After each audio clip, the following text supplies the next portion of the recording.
Olá, pessoal! Estamos aqui para iniciar o nosso 8º episódio do podcast Raciocina Comigo. Meu nome é Valquíria Fernandes, sou host desse podcast. E aqui do meu lado, nós temos a nossa host, Raíssa Mariana. E aí, gente? Bora para mais um episódio? E hoje nós temos aqui um convidado de peso. Eu vou apresentar ele aqui para vocês. Eu não vou ler todo o currículo dele, gente, porque o currículo dele, assim, daria páginas aqui. Mas eu vou dizer para vocês quem que é o nosso convidado de hoje. Ele é graduado em Administração de Empresas pela PUC do Rio Grande do Norte. Ele tem mais de 20 anos de experiência. Já trabalhou nas maiores multinacionais que vocês conhecem. A última multinacional foi a Salesforce. Acredito não ter errado aqui. Ele também escreveu um livro que é best-seller. Cadê o nome do livro aqui, meu Deus do céu? Muito além das expectativas. Aí, muito além das expectativas. Achei aqui agora. E ele tem, assim, muitas especializações, pós-graduações no exterior. Inclusive, que eu estava vendo aqui, tem uma de negociação e gestão de conflitos em Harvard. Então, assim, esse é o nosso convidado de hoje, Carlos Busch. Seja bem-vindo. Ah, esqueci de uma coisa. E também, atualmente, né, você é executivo do Grupo Primo. Isso. Você mudou aí um foco aí da tua carreira. Acabei de pivotar. Muito prazer estar aqui. Obrigado pelo convite. Espero poder agregar muito aí quem está nos ouvindo, nos assistindo aí. E aí você falou Rio Grande do Norte, né? Não, Rio eu não Grande do quis Norte. falar porque eu entendo. acredito. Isso é do sangue, eu entendo. É verdade. Não acredito que eu falei Rio Grande do Norte. É. Formado Rio Mas o Grande do pessoal, Sul. imagina, vai ver pelo meu sotaque que... Não, esse cara não pode ser Que do Rio não Grande do pode. Norte. Gaúcho. Seja bem-vindo, uma honra pra gente ter você aqui no nosso podcast. E assim, você é uma das grandes referências que a gente tem hoje no mercado, não vou nem dizer digital, mercado de tudo, assim, da parte de vendas. Você tem essa pegada, tá na veia, você trabalhou durante muito tempo, você foi vendedor, você foi gerente, você, enfim, diretor de grandes empresas, coordenou grupo grande de venda. Mas como que isso de verdade começou, assim? Quando você era criança, isso já teve alguma coisa lá que... É boa a tua observação quando criança, porque uma questão que... Vocês já viram alguma criança, quando os pais perguntam, o que você quer acontecer quando crescer? Já viu alguém dizer que quer ser vendedor? Não escuta, não, né? isso. Normalmente é bombeiro, policial, jogador de futebol, né? Ou ganhar dinheiro. Não. Bem, se fosse isso até, né? E o que acontece muitas vezes é que vendas, ela acaba acontecendo na vida das pessoas, porque a gente demora, talvez pelo padrão social, a entender que vendas é uma das principais disciplinas de negócio. Não importa a profissão, né? Autônomo, estuda, não importa, tudo precisa de vendas. E tem até aquela história que a mãe, né, chega para um amigo e diz, olha, eu queria um emprego para o meu filho, né? Pode ser qualquer coisa, até vendedor. Pode ser qualquer coisa, né? A gente brinca com vendas. Até vendedor. Mas o Busch é o seguinte, eu comecei a trabalhar muito cedo para ajudar meus pais, vim numa família simples do Rio Grande do Sul. Então, desde pegar bem o extremo, que eu me lembro, a primeira atividade que gerava receita era lavar caminhão, ou caminhões, né? Porque era mais de um. Quantos anos isso? 13 anos eu lavava caminhões. Com 14 foi meu primeiro trabalho formal, né? Eu fui estagiário, fazia xerox. Muitos talvez nem sabem o que é xerox, né? Mas eu fazia xerox. Isso com 14 anos. E naquele ano, eu acho que é legal contar uma passagem da minha vida aqui, bem rapidinho. Eu acho que talvez exemplifique para muita gente um aspecto que eu gosto muito, que é assim. Eu com 14 anos fazia xerox, eu nunca sonhei em algo muito mais do que eu tinha. Porque eu era de uma família simples e parecia que se a gente sonhasse muito longe, parecia devaneio muitas vezes, né? Sim. Porque a gente também tem uma romantização de ser vítima. Às vezes né? A gente fica nessa. E eu lembro que na sala que eu trabalhava tinha um computador no canto. E aquele computador, isso era 1994. O computador não tinha na casa das pessoas. E eu olhava aquele computador, aquilo me instigava a querer conhecer, a poder usar aquilo. Só que a gente era educado como? Fica longe, vai estragar esse negócio, né, tal. E era trabalho. E durante o dia eu via as pessoas trabalhando naquilo, eu disse, puxa, eu quero estar mais perto daquilo, tal. E eu pedi para minha mãe, eu quero fazer um curso de informática. Até que um dia ela disse, tá bom, eu vou te matricular no curso hoje. Eu trabalhava à noite, então eu saí de casa e voltei 11 e pouco da noite. Minha mãe disse, me matriculou, mãe? Matriculei. Nossa, que felicidade e tal. Qual curso? Datilografia, ela falou. Eu ia falar, era datilografia na época. Ela me matriculou em datilografia. E foi um baque, assim, uma decepção, porque eu esperava tanto fazer informática. Tinham poucos cursos ainda na época. E, bem, fui lá e fiz o melhor que eu podia. Ao longo daquele ano calendário, a instituição de ensino que eu trabalhava, ela estava procurando digitadores para informatizar a biblioteca. Eis que eu fui selecionado por digitar mais rápido. Por quê? Porque eu fiz datilografia. Então, o ponto que eu quero começar da minha jornada, eu acho que vai exemplificar tudo que eu vou colocar depois, é assim. os pontos cinzas fazem parte da nossa caminhada, né? Momentos que a gente deseja de um jeito, vem de um jeito talvez inferior, problemas, quedas, de tudo que acontece. Então, se a gente não entender que isso faz parte, que isso... Quando a gente está aqui na frente, a gente olha para trás, tudo faz sentido, né? Cada pontinho da nossa vida faz sentido, mas quando a gente está lá atrás, a gente não acredita que isso vai fazer. E isso foi um dos pontos cinzas de decepção que me fizeram estar onde eu estou. Então, a minha carreira foi como? Eu comecei nesse mundo, aí tive acesso à informática, comecei fora do horário tradicional a estudar muito, a ponto que com 19 anos eu fui trabalhar na ONU, como consultor para governos. E com 20 anos, eu acabei entrando para o mundo Microsoft, que é uma grande empresa de tecnologia, porque eu era um bom desenvolvedor de software. Eu acabei me especializando nisso. Só que naquele mesmo ano, me deu um clique importante, que foi qual? Eu entendi que mais valorizado do que fazer o software era resolver o problema do cliente. E no momento que eu entendia que resolver o problema do cliente fazia com que todo mundo ficasse feliz, ou seja, era a venda de verdade, eu comecei a inverter. Eu passava o meu dia, em vez de desenvolver o software, eu dizia, não, eu quero junto com as pessoas de vendas, eu quero ir lá no cliente escutar o que ele quer. Porque aí de noite, eu fazia o que o cara queria. E outro dia eu ia lá e vendia o que o cara queria. Então eu aprendi que eu tinha que servir os clientes. E isso fez eu entrar em vendas. Naquele mesmo ano, eu acabei já virando um profissional que estava mais atuando no campo de vendas. E com 21, eu já tinha time de vendas e já estava gerenciando grandes operações de vendas. O que me acompanhou até janeiro desse ano, né, de 2022. Então, eu entrei em vendas assim porque eu queria servir as pessoas. Eu vi que servir as pessoas dava mais prazer. E nota, né? Desmistifica um pouco o vendedor, porque o vendedor parece que a gente tem o nosso interesse acima de tudo. Não, venda não é isso. Venda é a gente saber servir. E aí eu aprendi a servir muito cedo. E aí, a partir de então, eu comecei a ter um destaque em venda absurdamente. Exato. A ideia do vendedor é que ele vai empurrar alguma coisa que você não precisa. Né? Tipo, vou te vender isso porque eu quero ganhar dinheiro e você não gosta. Precisa. Ninguém de nós gosta. Vamos pensar friamente. Ninguém gosta de que alguém nos venda algo. Né? Agora a gente gosta de comprar, né? Quem não gosta de comprar? Pô, todo mundo, quando ganha um dinheirinho a mais ou vira o mês, pensa, pá, vou comprar aquele negócio. Ó, agora quem não sabia que eu era do Rio Grande do Sul, eu já acabei de falar, fiz um bar, né? Exato. Né? Só pra ficar. Mas assim, todo mundo gosta de comprar, mas ninguém gosta de vender, de comprar algo que alguém tá tentando vender. E é mais ou menos isso. É que antigamente, sabe onde é que surgiu o termo de um vendedor, esse malandro? Foi na Corrida do Ouro da Califórnia, 1800 e não sei o quê. Os Estados Unidos tinha aquela Corrida do Ouro, dizendo que tinha muito ouro na Califórnia, trouxe gente do mundo inteiro para lá. Só que o ouro acabou muito rápido. E aí tinha todas aquelas milhares de pessoas que não tinham o que fazer, e aí o governo americano botou esses caras para fazer as ferrovias. Nisso, o pessoal da Ásia, eles usavam, tinha muita dor no corpo, eles eram os menorzinhos, eles usavam óleo de cobra, que é o snake oil, que o mercado chama, para tirar dores. E nisso, um pessoal que não tinha o que trabalhar e não queria fazer peso, entendeu? Se eu pegar isso aqui e vender. E aí os caras vendiam aquilo para, sei lá, para calvície, vendia para dor no corpo, vendia para ganhar fogo, para qualquer coisa.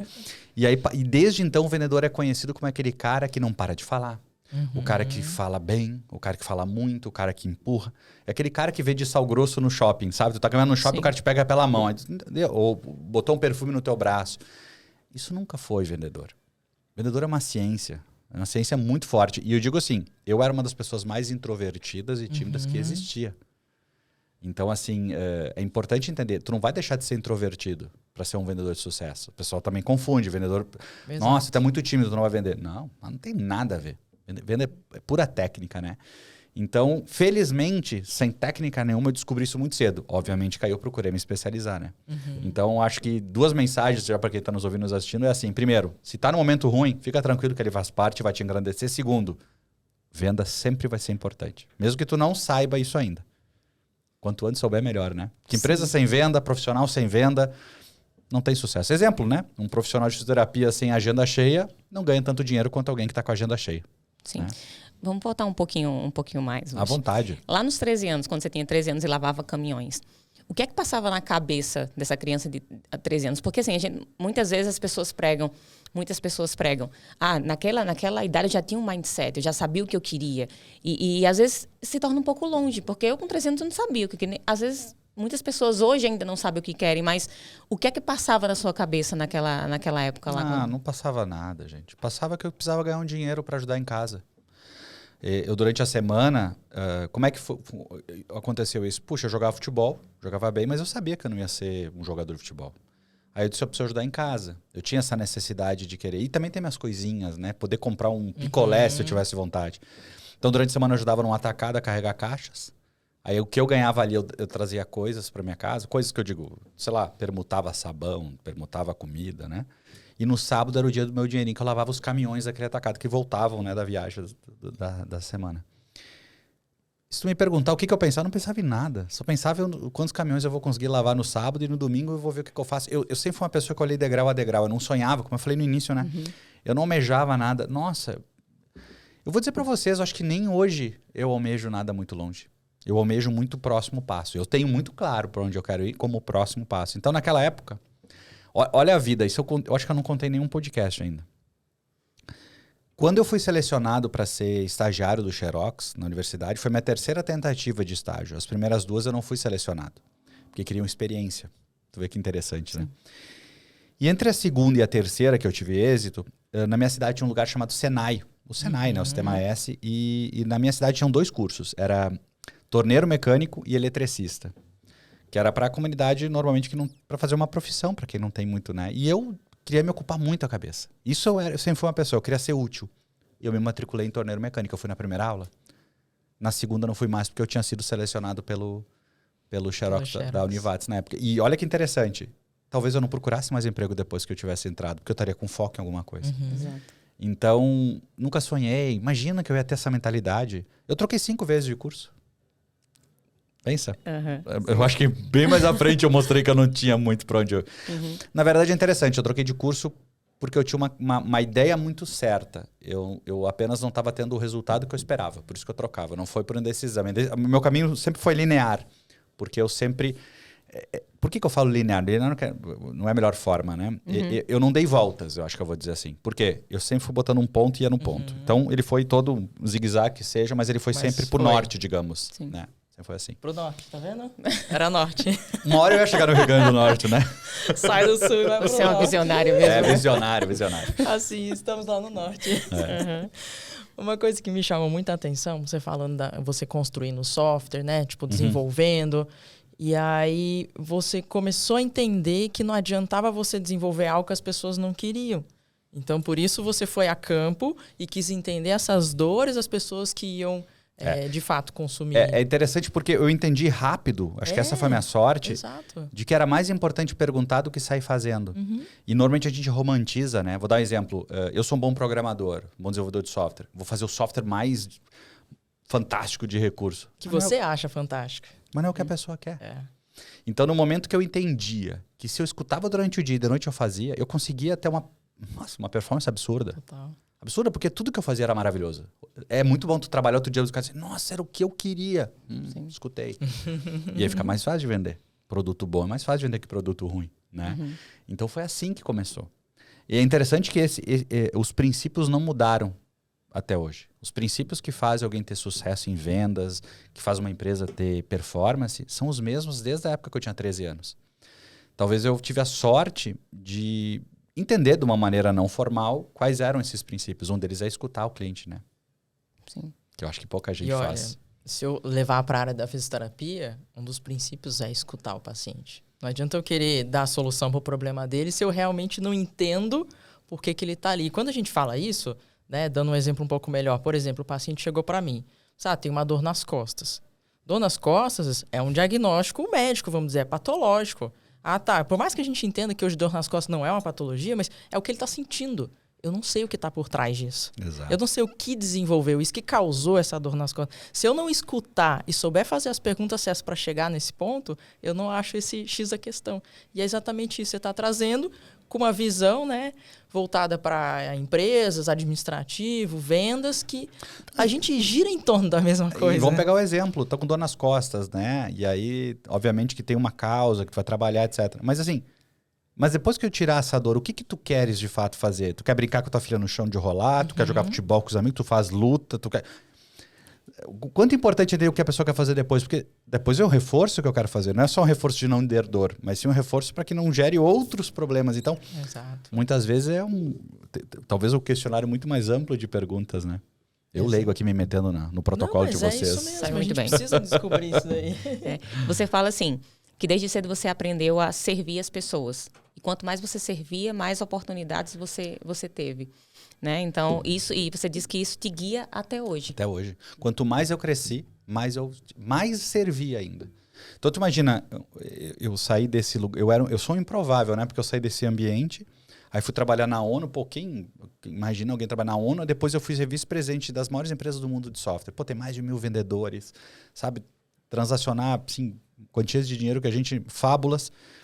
Mas eu sempre fui o cara do lado da mesa do cliente. Eu nunca fui o cara que ficava executivo, sentado com toda aquela estrutura maravilhosa, porque eu entendia que o maior ativo sempre foi entender o cliente e saber como ajudar ele. E, obviamente, entre nós, né?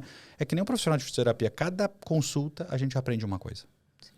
Né? Não é uma ciência exata, né? A gente sabe que aqui é um pouco para a esquerda e cliente é a mesma coisa, mercado é a mesma coisa. Então, eu acho que servir, ele nos protege de duas coisas. O primeiro é de não inverter a ordem do que importa, ou seja, eu tenho que muito mais atender a expectativa da pessoa do que o que eu acho. E o segundo é colocar a gente com os pés no chão, sabe? Acho que eu sou um servidor. Eu tenho isso muito claro na minha cabeça. Assim, eu pivotei minha carreira agora porque eu vi que tinha caminhos que eu podia impactar mais pessoas tendo o mesmo reconhecimento financeiro que eu tinha. Né? Nota que é diferente a escolha de caminho, mas não o propósito. Eu desconheço alguém que se dá muito bem que não sirva. Eu desconheço. Porque é a base da relação, né? Se a gente for pensar. Desculpa se eu tô meio romântico na minha fala, mas... Não, mas é a base da relação de tudo. Eu acho que servir é basilar. É basilar. Exatamente, a base da relação de tudo. É o relacionamento com o próximo. Tem uma frase que eu escutei em 2020, um cara chamado Simon Sinek, talvez muitos que estão nos ouvindo, assistindo, conhecem. Eu estava num momento difícil de carreira, não de sucesso profissional, mas sim de desafio. O que eu faço nisso de uma pandemia com mais de 1.000 pessoas em casa? Né? No mercado altamente de contato, ou seja, venda executiva, B2B, que a gente chama empresa com empresa, ou seja, você tem que estar navegando na empresa, etc. Tal. E eu estava me questionando muito, e um dia eu comprei, no início de abril, quando eu já tinha entendido que o negócio não seria tão breve quanto a gente talvez esperava, né? Do Covid, eu comprei um livro chamado O Jogo Infinito, do Simon. E eu li esse livro, e aí eu gosto muito, depois que eu leio, eu anoto, risco todo o livro, assim, as ideias que tem do livro, eu faço uma transcrição para um bloco de notas dos pontos do livro. Porque senão depois a gente meio que esquece nos aprendizados. E nisso eu procurei no YouTube uma informação e me inscrevi no canal dele. Alguns dias depois teve uma live dele, eu fui notificado, fui assistir, resumo da história, fiz uma pergunta, acabei fazendo um one-on-one com ele de noite. E nesse one-on-one eu trouxe essa minha dificuldade. E uma das colocações que ele me trouxe foi que eu tinha que parar de compartilhar meu conteúdo só para empresário que contratava a minha companhia e ajudasse todo mundo em escala. Por quê? Porque a gente viveria um mercado novo em que quem não era visto não seria lembrado. E um mercado onde é difícil... Uma coisa é a gente convidar para um almoço, a gente pode se reunir, e ali a gente pode ter uma química profissional, etc. Eu posso ir num evento palestrar e tu gostar do meu trabalho. Agora, com o mundo digital, a gente perde todo esse lado que até então me trouxe até o ponto que eu estava. Então, eu tive que aprender um novo lado. Ele disse, compartilha para todo mundo. Aí eu comecei a criar conteúdo no Instagram, no YouTube. Aí eu comecei a receber o cancelamento da família, né? Virou youtuber, né? Blogueirinho, né? Mas por que eu fiz isso? Porque era o jeito de eu servir as pessoas antes de eu precisar falar com elas. Então, a frase que eu escutei era, seja interessante e não interesseiro. Que é um pouco do servir, né? Sim. Eu estou sendo interessante para as pessoas antes de ser interesseiro. Exemplo, sou um profissional de fisioterapia. Como é que eu desperto o mindset do Carlos para que, se ele tiver uma dificuldade ou ele enxergue uma oportunidade no serviço dessa área, que ele vá procurar o fulano e não o ciclano, a clínica A ou a clínica B? Por quê? Quem for interessante para mim antes vai ocupar meu espaço. Só interesseiro é um monte. Eu vou no Google, pesquiso, tem um monte de interesseiro. Mas quem foi interessante? Essa é uma primeira pergunta que eu me fazia muito no meu mercado. Por isso que eu comecei a criar esses conteúdos. Porque eu tinha que ser interessante para as pessoas. Sim. Né? Antes de ser interesseiro. Para você, quais são as características de um excelente vendedor? Vamos separar dois tipos de respostas. Primeiro, essência para mim. O que faz um vendedor ter sucesso? Não um pico de sucesso, mas ser perene em sucesso de vendas. Primeiro, ambição. Ambição é diferente de ganância. Ambição é no sentido de que eu tenho que entender que fazer aquilo bem feito vai poder me levar para patamares acima do que eu vivo, pode transformar minha vida, da minha família, posso ganhar dinheiro. Então, quem entender que não importa a profissão que tenha, que se ele tiver a ambição de querer crescer, isso é basilar para ter sucesso em venda. Porque venda, cada dia vai ser um desafio maior. Então, se tu não tem ambição que te motive... Por que o vendedor que ganha muito dinheiro logo deixa... O jogador de futebol que ganha muito dinheiro logo desiste? Porque a ambição morreu. Como tem alguns que se mantêm. Então, tem que ter ambição. Segundo, técnica. Técnica é muito importante. Estudar venda, entender persuasão, entender perfil de... Isso, técnica. E o terceiro aspecto, eu digo assim, que é entender que o não faz parte do processo. Ter resiliência. Ou seja, eu vou entender em algum momento que cada 30 vezes que eu vou oferecer meu serviço ou meu produto, eu vou ganhar 29 nãos. E se a gente só fica feliz com um sim, a gente vai passar mais tempo triste do que feliz. Exato. Então o não, eu tenho que ficar tão feliz quanto o sim. Pô, o cara é maluco. Não, não é. É o processo. Eu não estou contando quantos sim, quantos nãos. Eu estou contando quantas ofertas. Que eu sei que cada 30 é um sim. Então não importa se o sim vem antes do não, não. É cada 30. Então eu tenho que fazer múltiplos disso ou entender uma outra lógica que faça ser uma produtividade melhor. Isso é a primeira parte que eu digo que é mais importante de resposta. A segunda, um bom vendedor é um cara que segue método, é um cara que fala pouco, é um cara que sabe perguntar, é um cara que ele tem que saber contornar a objeção e criar valor, né? É um cara que seja comprado e não venda, né? Aí a gente podia entrar aqui em uma aula de vendas, eu podia mostrar vários aspectos. Para mim, assim, isso tudo que eu estou falando que normalmente a gente tem como resposta faz parte de 1/3. Sim. Não na proporção literal, que é esse ponto da técnica. Mas sem inteligência emocional, resiliência e sem ambição, sai para nada, né? Sai para nada. Porque é difícil vender. Por uma ótica de quem tem orgulho, numa ótica de quem... A gente vive muito o lado bonito das pessoas. A gente olha o Instagram, a gente vê só o palco de todo mundo, a gente não vê o bastidor, né? E eu tô tentando mostrar o bastidor para as pessoas. É o bastidor que faz o palco ser bonito, né? Então eu penso assim. Isso é muito legal, é o bastidor que faz a gente valorizar realmente o que tem. Nossa, eu já tive tanta gente boa que não deu certo porque se perdeu. Se perdeu em quê? Perdeu a sua ambição, se achou mais importante que o cliente. Vou pegar um exemplo para você. Se eu sou vendedor de carro, imagina que eu sou um cara super simples. O Carlos lá, de antigamente, simples no sentido de trabalho, né? Eu sou simples como eu sou desde então. Mas imagina que eu chego lá e eu com 18 anos recebesse uma oportunidade de ser vendedor de carros. E eu não tenho carro ainda. Provavelmente qualquer carro que tiver a vender, eu vou vender com um romantismo maravilhoso. Eu vou me dedicar, porque aquele carro também é um desejo meu. No momento que eu comprei meu primeiro carro, vamos dizer, o carro 1.0 ali daquela concessionária, provavelmente aquele 1.0 eu já não vou valorizar do mesmo jeito. Porque eu não almejo ele do jeito que eu almejava. Assim é o problema com vendas. Às vezes a gente não valoriza aquela consulta pequenininha porque a gente já está focado num programa. Esse é o erro. Exatamente. Esse é o erro. Por isso que eu disse, eu vi muita gente se perder porque começou a ter condição daquilo deixar de ser relevante para ela e ela não conseguia mais mostrar valor. Não é o relevante para mim, é o relevante para aquela pessoa. Se para aquela pessoa é relevante aquela transformação, é ali que eu tenho que gastar minha energia e ficar feliz. Porque são vidas que eu transformo, não são números, né? Acho que a gente trabalha muito no mundo da internet hoje com... ele só tem 15 mil seguidores. Cara, tu sabe o que é 15 mil pessoas na tua frente? Sim. Sabe o que é 15 mil pessoas acreditando no que tu fala? Exatamente. Você falou de vendedor de carro. Quando eu me formei, eu abandonei a fisioterapia porque eu queria ganhar dinheiro. E eu não acreditava. As entrevistas que eu fiz não me ofereceram muito. Aí eu fui trabalhar com vendas, porque a ideia que a gente tem que vender é só abrir a boca, né? E aí eu fui trabalhar com vendas na época, era Nextel, tinha o Nextel. Trabalhei vendendo equipamentos de fisioterapia. Eu dava aula de karatê, nós duas somos faixa preta de karatê. Nossa senhora. E aí... Duas, não é nenhuma aqui. As duas. Aí, me lembrei do carro, porque assim, eu tinha essa ideia de que vendedor de carro ganhava muito dinheiro. E eu falei, eu quero ser vendedora de carro. E existe um grupo lá em Curitiba que chama Grupo Barigui. Conheço. Eles têm várias concessionárias. Aí eu fui fazer entrevista no Grupo Barigui. Aí fui pra primeira entrevista, passei. Fui pra segunda, passei. Fui pra terceira, passei. A mulher me ligou, falou, olha, o gerente da loja quer conversar com você. E eu não sabia nada de carro, né? Isso aí, o treinamento é depois. E ela quer conversar com você. Cara, na hora, tipo assim, me veio um negócio, falou assim, se eu entrar nessa concessionária e começar a vender, eu nunca mais volto pra fisioterapia. Porque, sabe, tipo, pra mim parecia que eu vou entrar e vou ganhar dinheiro nesse negócio. Eu falei, não, nunca mais volto pra fisioterapia. E eu não fui na entrevista, cara. Eu cheguei até lá, naquele passo, e eu falei, não, eu não posso dar esse próximo passo, porque eu sou fisioterapeuta, eu gosto da fisioterapia, eu preciso dar um jeito de ganhar dinheiro na fisioterapia. É muito doido isso. E aí fui fazer, né, cursos para voltar para fisioterapia. Mas me lembrei desse negócio de carro porque eu não tinha também carro.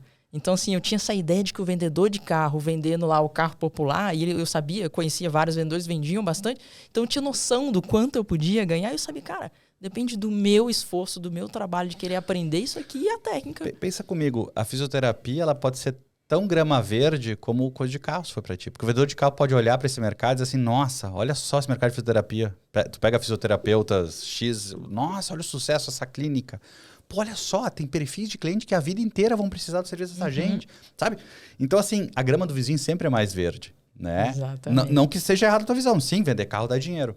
Mas para poucos, né? Exato. Não é todo mundo que se sai bem lá. Porque pouca gente se propõe a servir.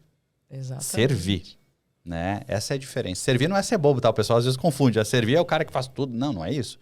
Servir faz tudo o que for possível para que a tua oferta seja percebida como deveria pelo teu cliente. Não como tu gostaria, mas sim como o cliente, na verdade, gostaria. Né? Exatamente. E você fala que vendas... qual a diferença de vender antigamente e vender nos dias de hoje? Eu acho que hoje... Nós somos muito importantes, o indivíduo é muito importante, né? Mas muitas empresas não enxergam isso ainda, né? Então, qual a diferença para você dessa venda antiga para essa nova venda? Olha só, antigamente a venda era linear, né? Ela era assim, o cara é o vendedor, então ele faz tudo de vendas.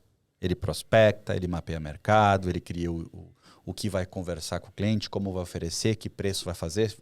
Vai trabalhar com desconto, que é uma palavra que eu acho assim, a venda mais pobre é aquela venda que eu uso desconto. Sim. Que se eu convencer alguém por preço, ele vai embora por preço. Né? Então, esse é o modelo de antigamente. Eu atendo pela média. Ou seja, eu tento 10 vezes do mesmo jeito e eu vou ter uma performance. Que é o funil que o mercado chama, né? Uhum.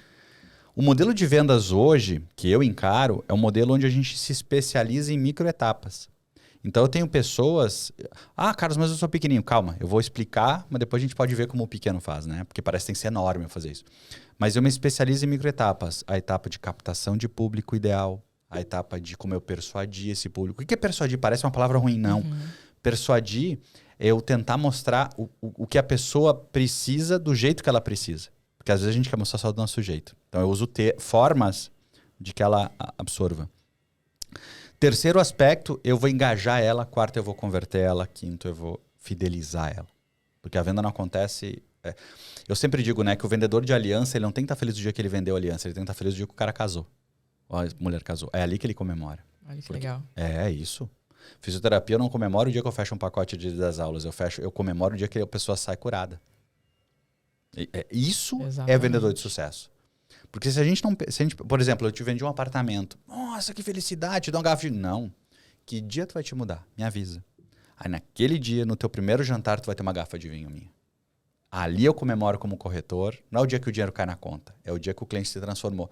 Porque certamente, se eu entender isso, nunca mais perco aquele cliente. Uhum. Fidelizar. Antigamente não. Vende e fecha a porta da loja, né? Porque o cara não precisa nem voltar. Exato.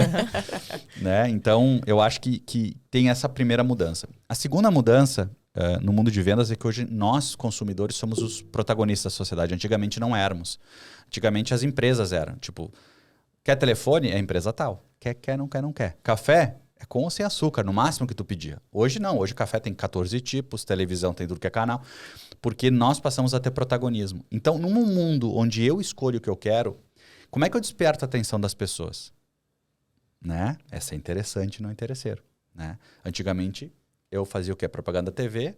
Como é que eu faço? Pego, sei lá, 50 milhões de espectadores, telespectadores, em média converte 0,3%, 0,4%, tem um monte de venda. Assim foi o mercado. Hoje em dia já não tem mais a quantidade de telespectadores. O percentual continua o mesmo, gente, sabia?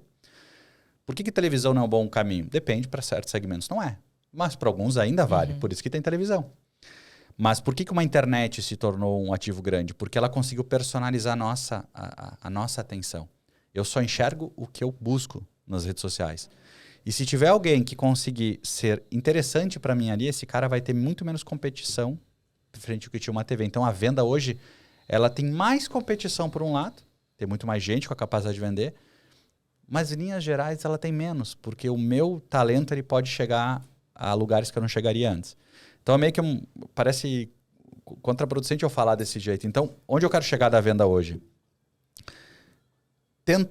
Como é que eu vou colocar assim? Tenta gerar conteúdo primeiro para ajudar as pessoas, para depois vender para elas. Eu acho que esse é o grande caminho. Eu vou dar um exemplo. Eu participei de um projeto há 2014, 2015, com uma empresa de materiais de construção nos Estados Unidos. Ela chama Home Depot. Todo mundo deve conhecer, assim, por brand e tal, mas não atua no Brasil. E eu lembro que eles estavam com uma dificuldade naquela época, que eles estavam dizendo assim, eu preciso fazer que as pessoas... Eles já tinham essa cabeça. Eu preciso que as pessoas cheguem até nós sem pensar que elas precisam de nós.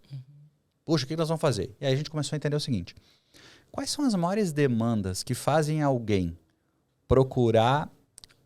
as maiores demandas de busca das pessoas que invariavelmente acaba, mesmo não querendo, caindo numa loja de material de construção. Exemplo.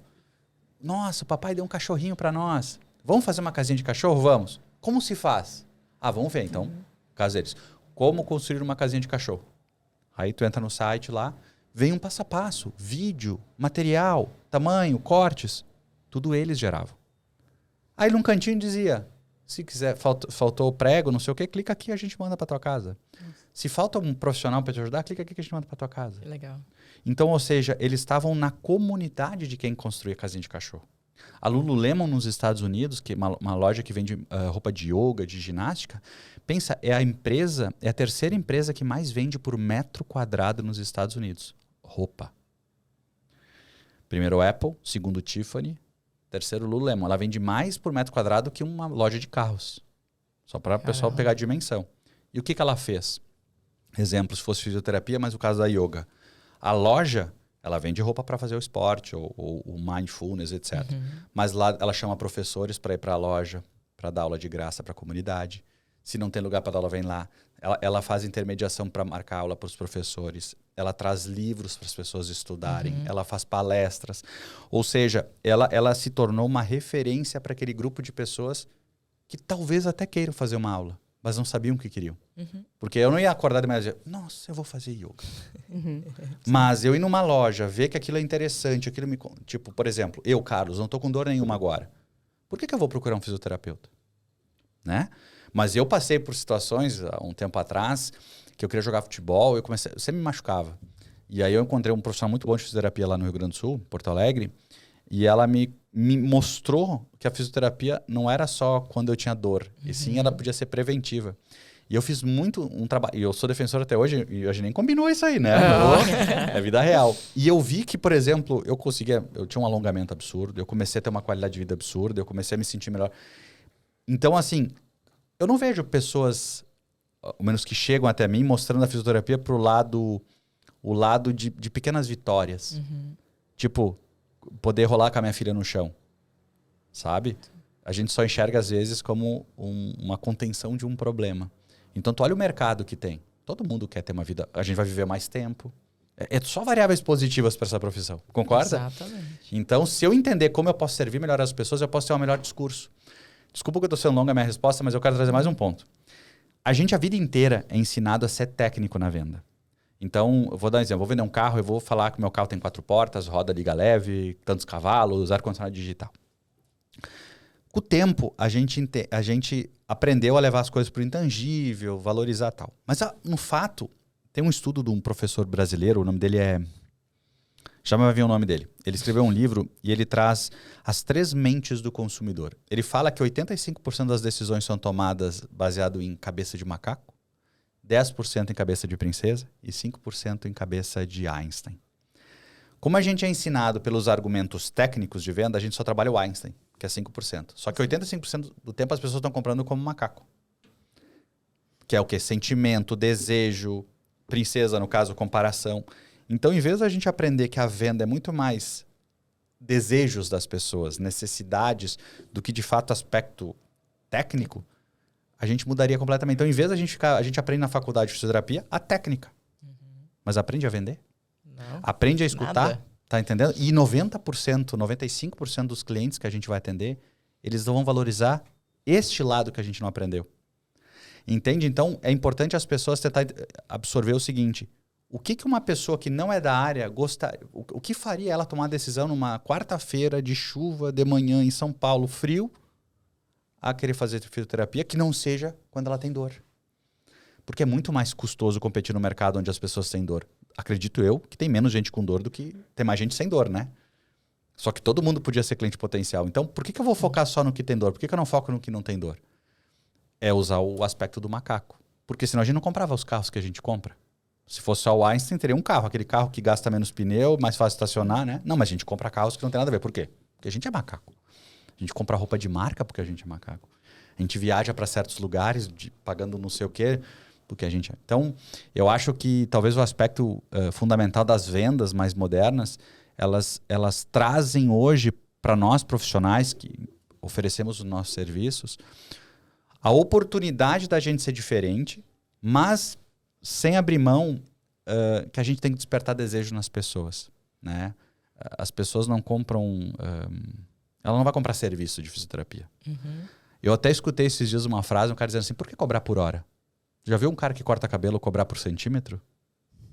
Por que uma cabeça tem um tamanho, outra tem outro e o preço é igual? Por que eu cobro por hora? Cara, a fisioterapia pode cobrar diferente. Eu vi um arquiteto dizer assim, por que a arquitetura cobra um metro quadrado de casa? Então, vamos se desafiar a pensar diferente, né? Com certeza. Ficou longo, ficou chato, mas tudo bem. Não, ficou super interessante. E isso que você falou é muito legal, porque assim, na faculdade é falado fisioterapia preventiva, mas não é trabalhado a cabeça do físio para ele entender como de fato ele pode entrar nesse mercado preventivo. Então é muito mais fácil você convencer alguém que precisa de fisioterapia que está com dor. Porque o cara precisa. E olha o preventivo. Preventivo. Quem disse que é preventivo? Preventivo é quando tu tá dizendo, faz isso porque tu vai ter dor lá na frente. Isso tem um percentual que tu vai converter. Por que tu não faz o positivo? Tô inventando agora aqui esse termo. Por quê? A pequena vitória que ele vai ter. Eu vou fazer fisioterapia porque eu vou ter essa vitória. Essa pequena vitória vai me entregar. É muito melhor que preventivo. Vai converter muito mais. Nota, eu tô tentando ser interessante para as pessoas, não interesseiro. Uhum. Entende como a gente é educado de um jeito? Então problema, né, que eu tô resolvendo, dor, vamos chamar assim, ou limitação, enfim. E tem o preventivo, que seria o ideal para todos nós. Mas tem um que pode motivar muito mais, que é o das pequenas vitórias. Olha, a gente vai permitir que tu consiga dar cambalhota com o teu filho em casa. Sei lá, tô inventando aqui o negócio. Sei lá, qual o percentual de pais que gostam da cambalhota e não conseguem? E o quão legal pode ser dar cambalhota com o filho. Então, eu tô inventando um negócio, não sei nem se procede, mas o cara diz assim, essa pequena vitória pode converter muito mais do que eu trabalhar preventivo onde todo mundo tá trabalhando, sabe? Isso varia por lugar que eu tô inserido, por comunidade, né? Então, isso é venda. Não, mas isso que você falou, é conseguir pensar um pouco fora da caixa. Principalmente Por que não fazer fisioterapia com o filho dando cambalhota, por exemplo, entendeu? Ninguém pensa nisso. O negócio é muito focado, você tem uma dor, vou tratar a sua dor e tento ver como que eu posso diferenciar, mas sempre pensando fechado, no mesmo local. A partir do momento que eu coloco essa pessoa para testar coisas diferentes que ela não testava e ela percebe que ela precisa trabalhar aquilo, que ela poderia fazer melhor aquilo, que ela poderia ser mais feliz fazendo aquilo, com certeza ela enxerga o valor para estar realmente fazendo. Se a gente olhar a medicina, né, de maneira ampla, não existia cirurgia plástica para o lado estético. Até então ela era muito mais corretiva, né? O cara está com um problema. Se descobriu um mercado novo, por que a fisioterapia não pode se expandir, né? Como todas as outras áreas podem se expandir, né? A odontologia era muito focada em manter o cara com os dentes na boca, baseada no passado. Sim. Hoje em dia, tem um mega nicho de mercado, que é estético, né? Então, tudo vai mudando, porque a gente vai percebendo que no final do dia é o que a gente quer, Exato. é o que a gente precisa. Vou te dar um exemplo. A gente teve uma clínica grande no Mato Grosso. A gente morava em Rondonópolis, no Mato Grosso. Legal. Eu era concursada muito gaúcho lá, viu? Tem muito gaúcho mesmo. Tem muito mesmo. E aí, o que a gente percebe? Pensando na fisio, entre aspas, tradicional, eu tenho lá o tratamento da dor e depois eu tenho um processo de manutenção. Esse processo de manutenção é preparar a pessoa para fazer um exercício, porque todo mundo precisa fazer exercício, porque é a melhor coisa que existe para você realmente estar bem e prevenir dores. Aí, nesse processo de manutenção, o mais comum que a gente tem hoje em dia na fisio é o Pilates. Só que o Pilates, tem pessoas que não gostam. A pessoa fala, mas eu vou lá ficar respirando. Tem pessoa que não gosta daquilo. Natural, tem pessoa claro. que quer ir, por exemplo, um crossfit, que a pessoa o negócio é pegado mesmo. E a gente começou a pensar, a pessoa quer suar, sabe? E a gente falou assim, por que a gente não cria algo que é um passo antes de um CrossFit. A gente criou o CrossFísio. Então, falou assim, olha, tem 2 processos de manutenção. Tem um que é o Pilates, que é uma coisa muito mais tranquilo, entre aspas, né? Mas você vai respirar, não tem esse negócio, às vezes, de ficar suando, tal. É um exercício, uma dinâmica X. E eu tenho uma dinâmica Y. Intensidade. Que você sai suando. Mas é um fisioterapeuta que está te preparando ainda para você finalizar esse processo de reabilitação. E aí foi muito legal. A adesão foi muito legal. Porque as pessoas querem fazer exercício sabendo que não vão se machucar. Então a gente encorajava ela, mostrava que não tinha perigo mais, que ela podia ir fazer o que ela quisesse. Muito então legal. foi muito legal na época. Mas né? é a questão de entender o cliente. Né? A gente entender o que havia aquela necessidade. Exatamente. Não é sobre a gente. Não é só a gente impor alguma coisa para as pessoas. A gente tem que entender o que é que elas realmente querem, o que elas precisam, né? E aí a gente se saiu com essa, né? Com o CrossFit, e foi uma decisão muito assertiva nossa. Porque vocês escutaram o mercado. Entende? Exato. Não partiu do estudioso que achou que aquele é o melhor método. Bem, o melhor método até pode existir. Sim. Mas não adianta ter um ótimo método se não tem cliente, né? Agora, com cliente, eu posso adaptar o método. Exatamente. Né? Mas foi muito legal isso, porque eu recebia muita mensagem do fisioterapeuta. Que método é esse? Que não sei o que, você dá curso disso. Eu falei, gente, criamos aqui dentro, internamente, nem temos o objetivo de fazer nada assim grande, né? Pensando em expandir curso, nada. É o que a gente criou aqui. Quer alguma informação, a gente passa, não tem problema nenhum. Mas foi muito legal, foi uma aceitação bem interessante que a gente teve. Você acabou de pegar o negócio, eu nunca tinha pensado, mas olha só, faz todo sentido. Faz todo sentido. Né? Tu vê como é que às vezes a gente não pensa de um jeito, então parece que aquilo não existe. Não, existe. Vocês conseguiram perceber, né? Me veio na cabeça agora assim, imagina eu ter um amigo fisioterapeuta, porque eu vou tentar associar desse jeito, e aí ele começa a publicar conteúdo assim, vou mostrar como dar cambalhotas com os filhos em casa. Exercício tu pode fazer antes para não se machucar. Eu fiquei pensando, olha só, parece uma coisa boba, porque ele está sendo interessante. Exato. Aí a pessoa vai dizer, não, mas na fisioterapia a gente estuda tanto para ensinar isso, o que é isso? Exatamente. Aí é a venda técnica versus a venda... Você fala muito em fugir da média, né? Muito. Então, acho que para você fugir da média, você tem que estar atento aos detalhes. Então, nas oportunidades, na verdade. Quando a gente não expande esse olhar, a gente fica muito de repetir. Fazer o que os outros fazem. Na minha clínica vai ter isso, isso e isso, porque os outros têm isso. Mas para a gente realmente ser diferenciado, tem que pensar... Tem uma teoria de um professor até brasileiro de Harvard, o nome dele é Charles, se eu não me engano. Tales. E que ele fala o seguinte, para a gente entender onde tem oportunidades nos nossos mercados, a gente tem que fazer a decomposição deles. Então, vou dar um exemplo para tentar o pessoal fazer uma analogia. Se a gente estivesse falando do mercado de produto de beleza, por exemplo. Então, qual é a jornada que o consumidor de produtos de beleza tem? Não a que a minha empresa quer que ele tenha, que já começa assim. Se eu perguntar qual é a jornada de um consumidor de fisioterapia, é diferente da jornada da fisioterapia. Então, o que é? O Carlos descobriu que tem que passar um creme no rosto. Então, puxa, se conscientizou. Aí ele tem que buscar algum creme. Onde ele vai? Vai numa loja física, faz testes, 50 produtos, escolhe o que aderiu melhor à pele. Se ele quiser, ele pesquisa na internet, compra, senão ele já compra na hora na loja, vai para casa, usa e depois de um tempo, ele pode recomprar pela internet ou voltar na loja e provar outros. Que é assim, qualquer creme que você sabe melhor que eu até, como funciona. E se eu chegasse e visse assim, o Carlos, como consumidor, desse processo todo, qual é a parte que ele não é bem atendido? Como ele poderia? Fazer eu ir até a loja provar? Por que não leva todos os produtos para ele provar em casa? Uma empresa fez isso nos Estados Unidos e disruptou o mercado. Fazendo com que tu não fosse mais à loja. E tu não ir mais à loja, tu quebra uma cadeia. Porque eu ganho todas as vezes, eu ganho 10 produtos que eu mais quero provar na minha casa. Eu provo e compro pela internet. Olha a comodidade, a conveniência que eu gerei. Então, uma coisa que eu desafio muito é pensar assim, se eu pego as pessoas e a fisioterapia, para mim, ela está presente em qualquer coisa que as pessoas fazem, seja em postura de trabalho, seja em acidente, né? Problema físico, não importa. Quais são as jornadas que as pessoas estão e onde eu podia estar presente para melhorar a vida delas? Olha que mercado que se abre. Então, às vezes, a gente procura muito na média, como todo mundo vai. Fisioterapia ou é uma questão, né, de dor. Na verdade, não. É que a gente está indo pela média. Fugir da média eu vou olhar de um jeito que a média não olha. E, puxa, a gente descobre cada coisa. E parece meio surreal pensar assim, mas é aí que está a oportunidade. Porque se a gente olha youtubers na internet, por exemplo, tem milhares. Mas a gente sabe quais são os 5 maiores que estão na cabeça de todo mundo. O resto não é. Então, e tá na média, vai ter sempre aqueles que despontam. Então, pensa diferente. Esse é o convite que a gente faz. E aí o pessoal acha vendas é a natural para qualquer profissão. Quem não sabe vender, não sabe ganhar dinheiro. Né? E se aprende, isso que é o mais legal, né? Se aprende. Que bom. Se aprende. Mais fácil que fisioterapia. Bem mais fácil.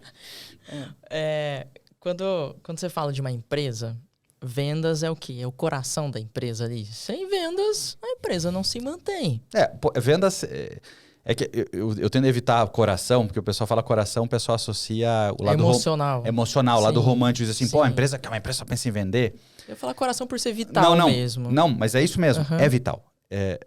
Eu escutei uma palestra de um cara dizendo assim, eu não vou usar mais coração porque eu tenho rejeição das pessoas que não gostam de vendas, elas não aceitam. Ele começou a usar pulmão.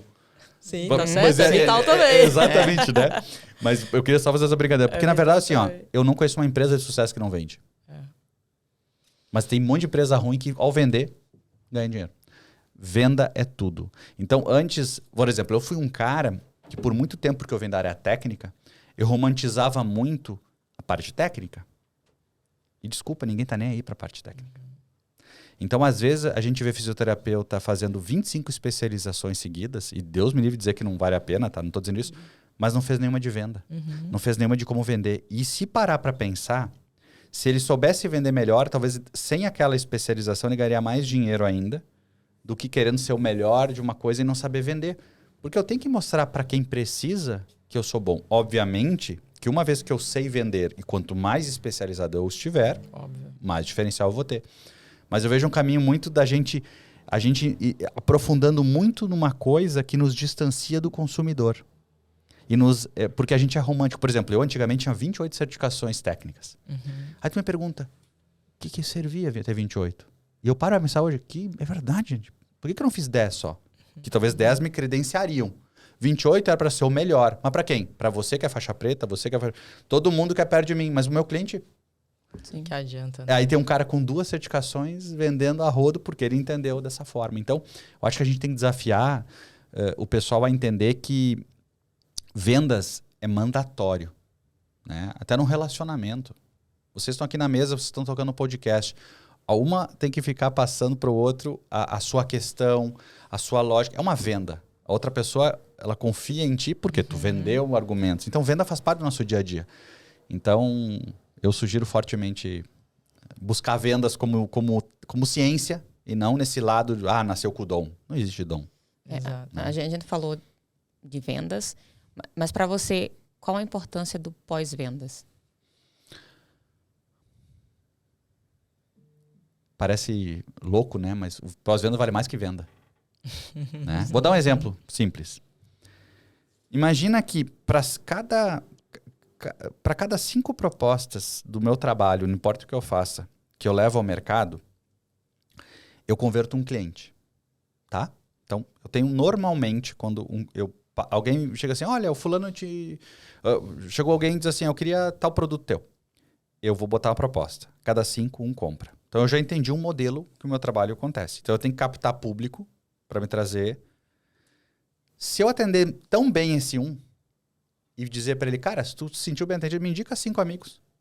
Eu nunca mais preciso procurar cliente. Sim. Por isso que é um negócio que parece... o mercado chama isso de flywheel, né? Que é um modelo... A Amazon criou isso, é um modelo que não para. Jim Collins, na verdade, quando criou isso. Então, o que eu desafio as pessoas é assim, um cliente fiel vale por 7... Ele é 7 vezes mais importante do que um cliente novo. Então, e ao contrário, né? As pessoas só pensam em vender e parece que... Exato. Não. Para mim, o mais importante é fidelizar cliente. Quem tem cliente bem atendido e souber pedir indicação, porque as pessoas não pedem... Tem que pedir indicação. Tu pode pedir quando tu vende, como uma troca de desconto. Cara, eu não posso te dar desconto, mas vou fazer o seguinte, eu te dou um benefício se tu me indicar 3 prováveis clientes aqui. Qual é o problema? Tu tá fazendo uma troca. É do jogo. Como também no final do processo. Então, para mim, fidelizar é fundamental. Por isso que a gente olha as maiores empresas. Lembra a Apple, quando começou com o iPhone? Eu lembro quando tinha o iPhone 3, tá? Que me caiu a ficha. Eu não posso falar dos anteriores, provavelmente a política era a mesma, mas eu não tive a experiência. Com o iPhone 3, meu iPhone 3, ele começou a ter um problema de tela. E eu fui pedir para... Não conhecia assistência para iPhone. E eu fui, como é que eu faço? Não se preocupa, tá aqui um novo. E eu olhei aquilo, eu não acreditava, tá me dando um novo. Tipo, brasileiro assim, como assim? Passou 6 meses que eu tô usando pra tu me dar um novo? Sim, porque tu não pode ter problema. Tu entende? Eles pagaram por um tempo pra ter na cabeça das pessoas que é zero estresse. Sim. Eles focaram muito mais no pós-venda do que na venda. Vai me perguntar, até que financeiramente talvez valha a pena? Pontualmente não. Porque eles não revendiam. Durante aquele momento, não. Mas olha que ideia genial. Longo prazo, né? Então, muitas vezes, se eu focar uma estratégia muito forte de satisfação, isso pode me voltar com um benefício muito grande. Tem um estudo que fala muito de rituais. E eu acho que profissional que presta serviço é muito legal. Qual é o ritual quando a primeira consulta? Qual é o ritual quando a pessoa se cura? Qual é o ritual quando a pessoa atinge o seu... Porque não é só cura, né? O ritual que ela atingiu o seu objetivo ou o seu desafio. O meu desafio era poder me esticar e botar a mão no pé. Quando consegue, qual é o ritual que tem lá? Qual é o ritual quando eu compro muito? Qual é o ritual quando eu volto? Rituais fazem com que a nossa vida tenha mais pertencimento. Então, provavelmente a maioria dos fisioterapeutas não fazem rituais. Né? Qual é o ritual de... Me diz um lugar que vem na cabeça de vocês para... que é uma bagunça de restaurante quando você quer cantar parabéns com os amigos. O Outback não vem na cabeça, assim? Sim. Também. Sim. Né? É um dos lugares. Sim. É um ritual. Eles criaram, tem que ser... Por quê? Para a pessoa criar... Pô, vai lá que lá é legal. Talvez existiram 25 restaurantes melhores para ir. Mas é pelo ritual, grava. Ritual de passagem aérea do teu cartão preto. Então, isso é uma oportunidade de venda também. Que aí entra a parte do Customer Experience, né? Que para mim tá muito vinculado à venda. Que tá muito vinculado à satisfação, que tu me perguntaste, né? Eu ia falar da empresa aérea, que isso fica muito claro, né? Quem viaja muito... tem lá a sua preferência, porque ele realmente é um cliente VIP ali. É diferenciado do outro que nunca viaja, né? Mas eu tenho uma crítica. Se vocês me permitem. Claro. Eu vou pegar o hotel que é mais fácil das pessoas perceberem. E vou fazer um depara para o mercado para quem a gente está prioritariamente mandando mensagem, né, aqui. É a mesma coisa do Carlos chegar num profissional de fisioterapia ou chegar no hotel. Quando eu chego no hotel, existem várias perguntas que são feitas. Talvez o hotel faça perguntas ruins, né? Pergunta se eu vim de navio, não sai pra nada. Pergunta se eu vim a trabalho ou lazer, ele não faz nada com aquilo. Mas ele tenta te fidelizar. Então ele fideliza como? Ele me pergunta, ele me dá uma caipirinha, mas se eu quiser trocar pra vodka ele já não deixa. Ou ele diz pra mim, volta 50 vezes que eu te dou um desconto, né? Ou seja, é tudo contrapartida que eu tenho que ter. Ele tem uma contrapartida, a partida é minha. Ou seja, eu aposto nele 50 vezes e ele me devolve. Que nem um cliente, por exemplo, chegar na fisioterapia e o fisioterapeuta vem com aqueles pacotes maravilhosos. Não, a cada 20 consultas tu ganha uma. Ah, eu tenho que confiar em ti 20 vezes para tu confiar em mim uma? E se o fisioterapeuta ou o hotel perguntasse quantas vezes por ano tu costuma vir a São Paulo? Eu digo 1, 12, 50. O que respondeu 50... Eu, Carlos, dono de hotel, eu tinha que pegar o cara no colo, porque 50 vezes ele está gastando dinheiro em algum lugar. Que ele vai gastar, ele vai. Se vai ser comigo ou com outro, nós vamos disputar. O fisioterapeuta da mesma forma. Se tu vê que tem um paciente que vai precisar de 30 consultas, 50, aposta antes nele, cara. Pô, mas se eu perder... Cara, se tu já entra pensando em perder, tu entende que mudança de percepção... Então, o que eu entendo da empresa aérea, pegando só esse parênteses, é que ela fideliza quem apostou nela antes. Entendi. Né? Mas isso mudou. A empresa aérea hoje ela compra clientes. Como faz? Eu sou cartão preto da A.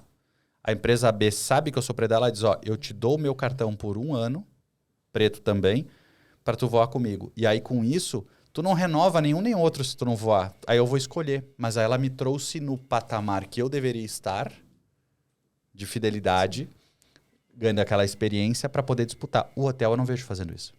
Pra não ter que começar do zero, porque você já tem todo o histórico. Aí você tem uma treta, é que nem profissional de fisioterapia. Pô, eu tô mais ou menos, eu não tô vendo, não tô gostando daquela pessoa, daqui a pouco o cara pegou muito cliente, perdeu a mão. Puxa, aí eu vou ter que trocar tudo para começar a ter benefício? Não, eu sou um cliente potencial.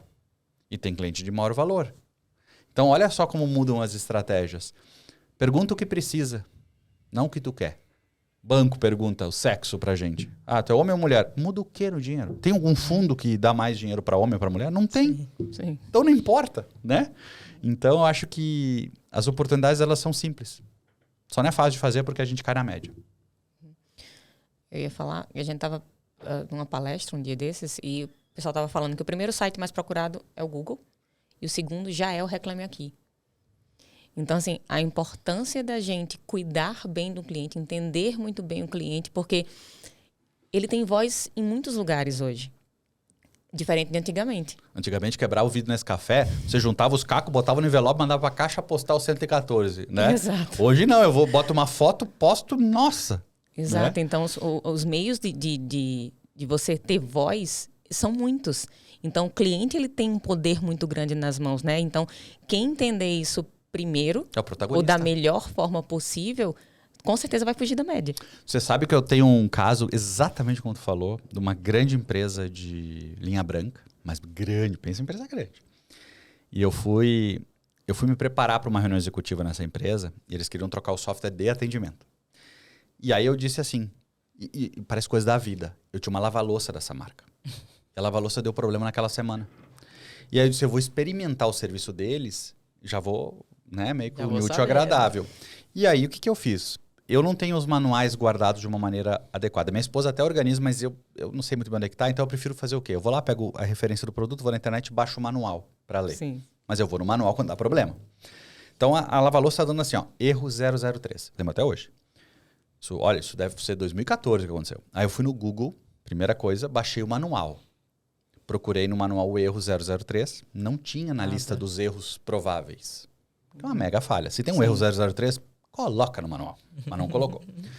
O segundo passo é o que você falou, fui no Google. Lava-louça, marca tal, erro 003. Sabe qual é o primeiro resultado de busca que veio para mim? Reclame Não, Aqui.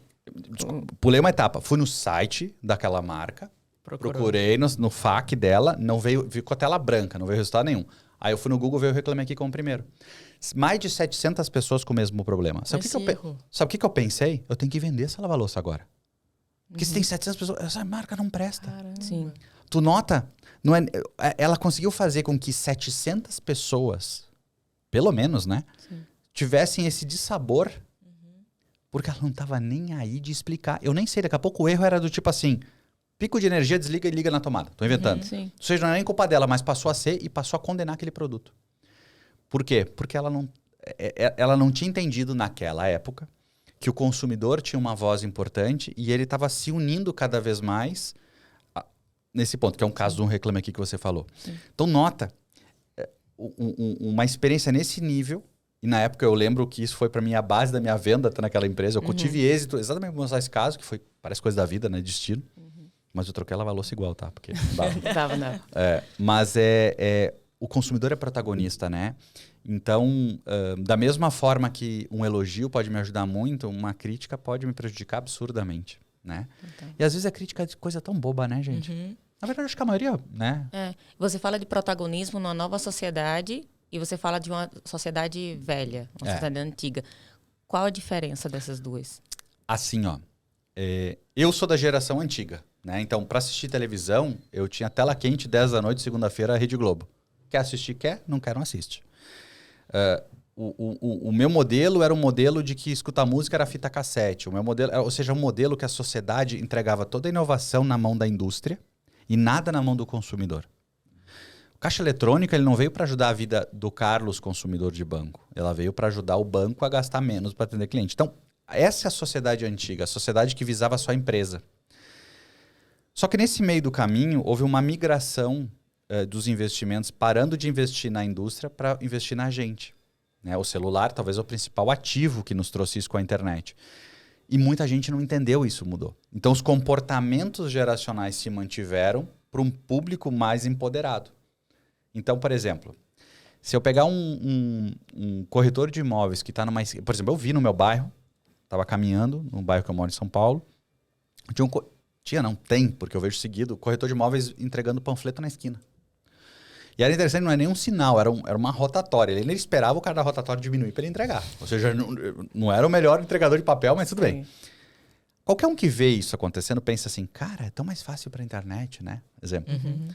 Mas não é isso que vai tornar ele mais êxito. Porque se ele for no Instagram e continuar postando a foto do anúncio, não vai servir de nada também. A sociedade nova é a sociedade que a gente escolhe em milissegundos onde a gente quer gastar energia. Então, ao invés dele ficar anunciando aquilo e ele entendesse os fatos da vida de cada um de nós, ele com isso poderia adaptar o conteúdo para mim. Então, por exemplo, se ele vê que eu tenho filho, por que ele me oferece um apartamento maior para brincar ou um playground? Se ele vê que eu perdi meu emprego, que eu fiz um post no LinkedIn trocando de trabalho, por que ele não me mostra uma coisa que tem menos custo? Entende? Por que na fisioterapia a gente não pode pensar igual? Né? Por que eu não posso pensar igual? Qual é o fato da vida daquela pessoa que faz com que ela precise? A gente trabalha só com dados. Homens de 35 a 45 anos normalmente têm esse problema, então eu vou oferecer. A média pensa assim. Sim. O fato é o que poucos pensam. Então a sociedade antiga é a sociedade que era muito baseada no todo, na instituição. A sociedade nova, ela é baseada no indivíduo, na pessoa. É a busca constante da gente fazer o que o mercado chama de 1 para 1. Ou seja, eu tenho que conseguir me comunicar de tal forma que eu consiga chegar o mais granular possível, que seja tipo eu e você conversando.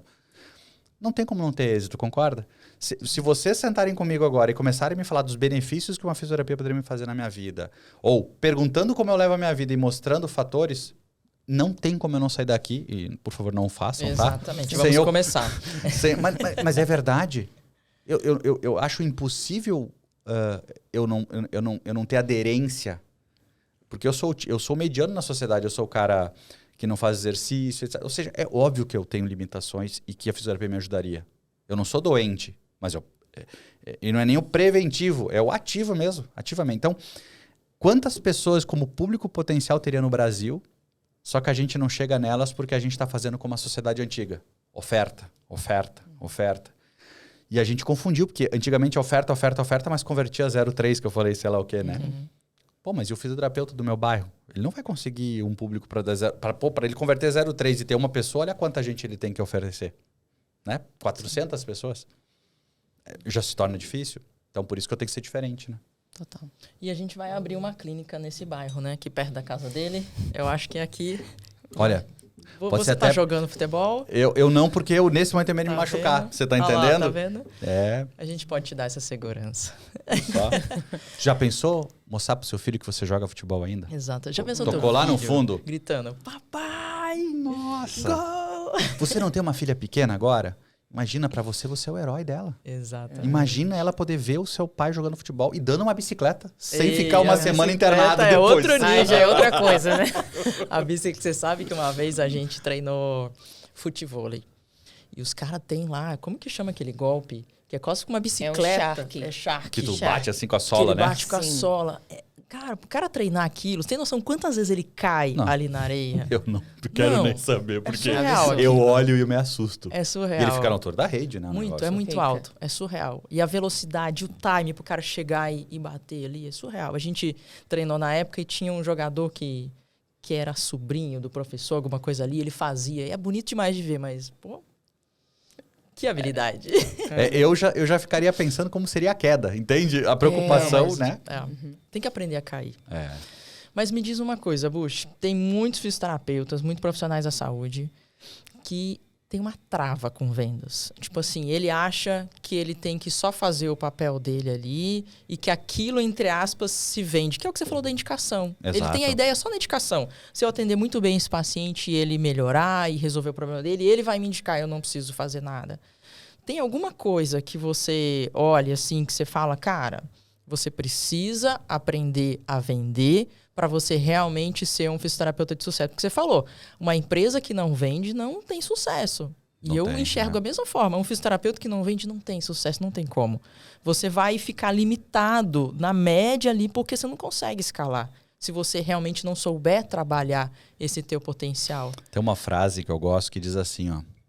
Me mostre um vendedor que estudou o tempo, exemplo de um fisioterapeuta, ou de um médico, ou de um odontologista, e não é milionário, que eu te dou um prêmio. Quem vende ganha muito dinheiro, não importa o que faça. O problema é que tem um preconceito que o médico, eu vou pegar até o advogado, profissional da saúde melhor, e advogado, que tem que assim, parece que está sendo não correto ao tentar oferecer o serviço proativamente. Parece que está tentando ludibriar as pessoas. Essa é a visão antiga do vendedor. É aquele vendedor malandro. Vendedor que antigamente a gente tinha medo de comprar carro, lembra? Pô, esse cara aí vai ter um arame lá no carro, né? Então, assim, primeira coisa que eu indico é quebrar o preconceito. Porque assim, não ganha muito dinheiro é porque exatamente não faz isso. Não é o melhor que ganha dinheiro, é o mais conhecido que ganha dinheiro. Então, o que eu acho que esse pessoal tem que fazer...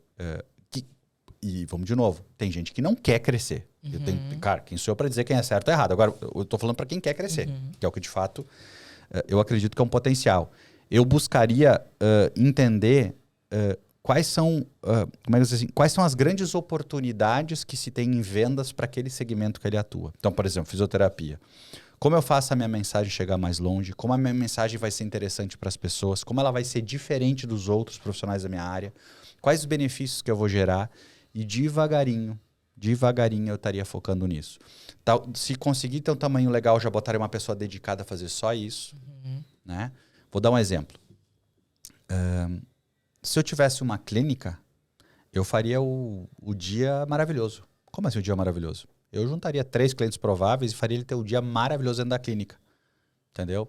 Ia levar ele com gente bonita, gente que bota o pé no teto, gente que vira cambalhota com os filhos, levaria os filhos a brincar, ou seja, para ele sentir onde ele poderia estar, aquele cliente, e ele entender que é só ele se dispor de um pouco de tempo comigo que eu vou fazer ele viver aquilo. E quando eu levo as pessoas a sentirem que elas saíram do ponto A para o B, mesmo que falte isso aqui, que é fechar o contrato e fazer todo o tratamento, eu não quero voltar para o A+. Eu automaticamente vou comprar o B. Esse é o consumidor. Da mesma forma que ele, quando vai comprar um carro, ela vai comprar um carro, ela compra, por que não faz isso com um cliente seu? Para mim, não tá com a agenda cheia é oportunidade. Tá com a agenda cheia, mais oportunidade de contratar alguém que não pensa que nem ela para trabalhar para ela. Entendeu? Começou a ter 5 pessoas atendendo lá, tá demais, tá crescendo, mas aí geograficamente não tem potencial, mas tem outro estado. Pô, eu quero ir para São Paulo, o que eu faço? Cria uma franquia, cria um brand, cria um método. Esse método engaja as pessoas, ele gera conteúdo, ele transaciona, entende? Esquece só no protocolo que eu vou usar, a técnica que eu vou usar. Assim, eu sei que eu posso estar sendo indelicado, mas tipo assim, isso é a média. Assim a academia ensinou. E é o papel da academia. A academia nunca se propôs a ensinar a ganhar dinheiro. Ela ensinou a ser um bom fisioterapeuta. Né? Só que eu, quando criança, eu aprendi isso também muito rápido. Até os meus 16, 17 anos, a forma que eu tinha de mostrar se eu era uma boa pessoa ou não era meu boletim. A partir dos 18, se eu quisesse qualquer coisa, eu tinha que mostrar meu contra-cheque. Não é assim? Exato. Então, a mesma coisa. Na academia, eu tenho que mostrar como é que eu estou indo nas notas. Depois daquele dia, qual é o melhor ativo que um fisioterapeuta pode mostrar? Performance financeira. Quem não tem performance financeira, para mim, não é bom. Entende? Eu não estou afirmando. Quero só dizer assim, percepção. Sim, com certeza. E as pessoas não querem estar com quem não é famoso, quem não tem volume. Entendeu? Eu lembro de uma época, acho que eu tinha 14 anos. E eu sempre fui tímida, né? Eu sempre tive mais vergonha de falar nessa época. E aí, na escola, sempre tinha aquele negócio de receber umas rifas para vender, né? Sempre tinha umas rifas. E aí, quando você não vende, quem que compra? Os pais, né? O pai tem que comprar porque o colégio obriga. Cada um tem que pegar aquela rifa. E aí era uma rifa, acho que custava R$1. Se eu não me engano, tinha 20 números. E eu meio que tinha vergonha de falar pra minha mãe. Tipo assim, compra aí porque eu não vendi. Então, ao mesmo tempo que eu era tímida, eu também tinha meio que, sacanagem, né? Eu sentia de sacanagem. Um conflito aí. Um conflito. E teve um dia que eu decidi, falei, não vou vender esse negócio. E aí eu saí na rua, eu morava numa cidade de 30 mil habitantes no Paraná. Chama Ivaiporã. E eu saí na rua do centro e eu entrei de porta em porta. Cara, custava R$1. Na época eu não sei nem quanto hoje vale isso. Mas é muito barato. Então, assim, as pessoas às vezes têm vergonha de dizer não. Então eu entrava lá, olha, tá a rifa do colégio, lá, pá. Na primeira foi mais difícil, na segunda foi difícil, não sei o quê. Cara, na hora que eu tava na loja 20, loja 30, loja 40, não era tão difícil. Era só mais um que eu tava lá, não, peraí. Eu já ficava feliz com quanto eu tinha vendido. No fim do dia eu vendi 57. E a minha meta era só 20 para levar pro colégio. Mas chegou no momento que eu falei, sim, eu vou ser a pessoa que mais vendeu essa rifa lá no colégio, porque eu duvido que alguém vai vender mais do que eu vendi. Olha aí. E aí chegou lá no final, toda feliz, porque eu fiquei orgulhosa de mim. E nem, né, nem aí com o resto, mas orgulhosa de falar assim, olha, eu vendi 57 números. E aí entra aquele negócio do reconhecimento. Porque, nossa, parabéns, a Valkyria isso, não sei o quê. Que legal. E aí você começa a enxergar o outro lado do negócio. Eu não ganhei nenhum dinheiro com aquilo, era tudo pro colégio. Mas foi um treinamento incrível para mim. Valeu mais que dinheiro. Com certeza. Tem uma passagem na minha vida que eu gosto muito de passar para as pessoas, porque às vezes a gente, como é que eu vou dizer assim, a gente está acomodado. Então imagina o seguinte, eu tenho em média 8 consultas por dia. Não, 6 atendimentos por dia. Mas eu poderia, pela minha performance e dedicação, até 14 eu daria conta, mas estou com 6, né? E aí eu digo assim, ano que vem eu vou crescer, vou para 8. Cara, tá louco? Sai da média 6 para média 8 e tal. Normalmente a empresa é assim, tu vende 100 mil por mês, agora vai vender 115. Aí o que a gente pensa? Puxa, eu vou ter que me dedicar mais um pouco agora, né? Performance. Tem que chegar a dizer o seguinte, eu tenho 6, ano que vem é 12. Como assim? Puxa, vou ter que dobrar? Sim. Porque quando a gente cria uma mudança que ela é tão grande que faz com que a gente não possa se dedicar mais para atingir, a gente tem que pensar um jeito novo de fazer. É aí que a gente cresce. Então, talvez o recado para as pessoas é assim, não, porque amanhã eu vou crescer, eu vou aumentar 20%. Mas não, pensa como é que tu dobra. E sabe qual é o exercício que mata qualquer profissão? Inclusive eu não tenho resposta, já pode adiantando, tá? Eu digo para vocês, imagina que vocês não têm limite financeiro. O dinheiro que te precisar vocês têm. O que vocês fariam para vocês serem muito maiores hoje? A gente não tem a resposta. Porque a gente sempre bota a restrição financeira junto. Então eu chego para eu teria mais cliente. Não, o que tu faria para ter mais cliente? O que tu faria para tu ser a maior do mundo? O que tu faria para ter o dobro de atendimento? Esquece o dinheiro, pensa que dinheiro que precisar tu vai ter. E aí as pessoas vão ver que elas são a limitação delas. E para mim me impactou muito, porque eu escutei isso de um chefe americano. E o americano não tem muito essa minha didática aqui queridinha de falar. Ele chega assim, eu nunca esqueço, ele chegou para mim e deu uma meta que era o dobro. Na verdade era 90%, 87%. E eu questionei, disse, cara, 87%, início de pandemia, tá louco e tal. Ele falou bem assim para mim. É tu que não sabe fazer ou o mercado que não consegue comprar? Aquilo foi muito duro para mim. Caramba. Porque eu vi que eu que não conseguia fazer. Ou eu que acreditava que não conseguia fazer. Porque como é que eu vou dizer que o mercado não pode comprar? Pô, ele pode. O mercado é tamanho do... O Brasil, mais de 200 milhões de habitantes, vai me dizer que tu não consegue dobrar o teu tamanho? Então é tu que não sabe. Exatamente. E então convido as pessoas a sentir esse desconforto que eu senti. Olhar no espelho e falar isso. A gente vai achar o caminho. Sim. Vender isso. Vender, a gente tá disponível a querer procurar novos caminhos, servindo as pessoas, sendo interessante para elas, né? Isso dá muito vendas, comportamento, persuasão, gatilhos, porque isso são técnicas de vendas. Mas isso é secundário. Antes eu tenho que ter o mindset certo, quero fidelizar cliente, tenho meus princípios certos. O pessoal inverte, o pessoal quer estudar inside sales, mas eles não têm os princípios, não sabem onde quer chegar, né? Exato. Então essa é a dica. Top. Adorei conversar contigo. Tenho certeza que agregou muito aí pra galera, fisioterapeuta, profissional da saúde. Incrível poder estar contigo, poder ser próximo, poder ser contagiada, né, por esse mindset, essa mentalidade aí que você, desde quando você começou e toda a experiência que você tem. Muito obrigado. Muito obrigado por ter participado. Eu que agradeço o teu espaço com vocês aqui. Fala pra galera como que eles podem te encontrar aí no Instagram, tuas redes sociais. Minhas redes sociais todas são Carlos Busch. O Busch é B-U-S-C-H. Então, Carlos Busch, Instagram, YouTube, que são os principais. Tem muito conteúdo lá, tem o podcast também, né? Então, fique à vontade. Exatamente. Falando de vendas. Podcast novo também. Qual o nome do podcast? The Busch. The Busch. Busch, B-U-S-C-H. É chique se eu fosse da família lá dos americanos, mas não sou, né? Então... Eu vi que um dia você estava viajando, você postou uma cerveja, que eu acho... Era The Busch o nome também? A cerveja era Busch. O pessoal achou que era sua mesmo. Achou que era minha. É que, na verdade, o sobrenome Busch, né? O Busch, é o mesmo dos parques lá dos Estados Unidos, o Busch Gardens. E a da Budweiser, a maior cerveja do mundo, né? Então, tem essa história na família, mas eles não reconheceram o meu lado de parentesco, felizmente. Show de bola. Diga aí suas redes sociais, Ana Raíssa Mariana. Ela nunca sabe, ela tem que procurar. É essa aqui que apareceu aqui embaixo, ó. Boa! Raíssa Mariana.mkt. Exatamente. Obrigada. Gente, quem quiser aí me encontrar também nas redes sociais, aí, doutora Valquíria _Fernandes. Foi um prazer poder ter vocês aqui com a gente.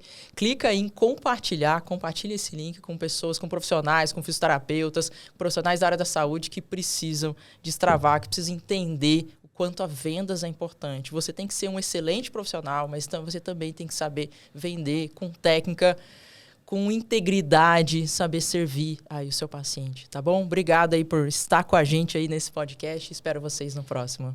Valeu. Até mais.